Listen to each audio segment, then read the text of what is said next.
வாழ்க வையகம், வாழ்க வையகம், வாழ்க வளமுடன். குரு வாழ்க, குருவே துணை. குருவினுடைய ஞானக்களஞ்சியம் பாடல் ஒன்றை நாம் சிந்திக்கலாம்.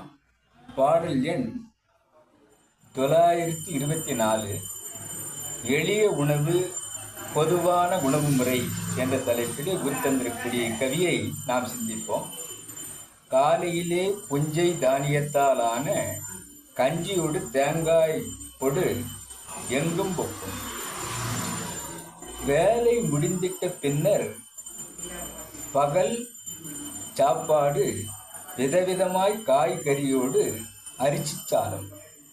மாலையிலே கோதுமையால் ஆன மாவு கொண்டு தயாரிக்கும் உணவு போதும்.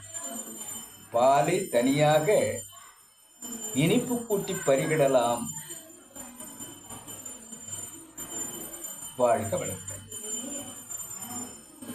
காலையில் நவதானிய கஞ்சியை சாப்பிடலாம். மதியம் காய்கறி வகையோடு அரிசி சாதம் சாப்பிடலாம்.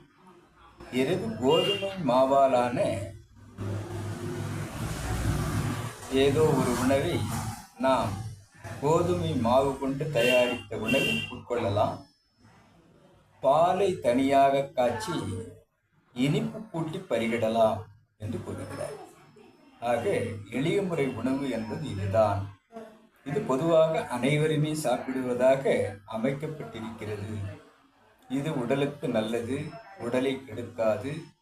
எந்த காலத்திலும் எந்த நாட்டிலும் எங்கும் பொதுவாக இந்த உணவை இவ்வாறு உட்கொண்டால் உடல் நலம் பேணலாம் என்று கூறும் குருவினுடைய கவியை நாம் சிந்திக்கலாம். அனைத்து அன்புள்ளங்களுக்கும் வாழ்க வளமுடன். இறைநிலைக்கும் குருநிலைக்கும் இதுகாரும் செவிமடுத்த அனைத்து அன்புள்ளங்களுக்கும் நன்றி நன்றி நன்றி.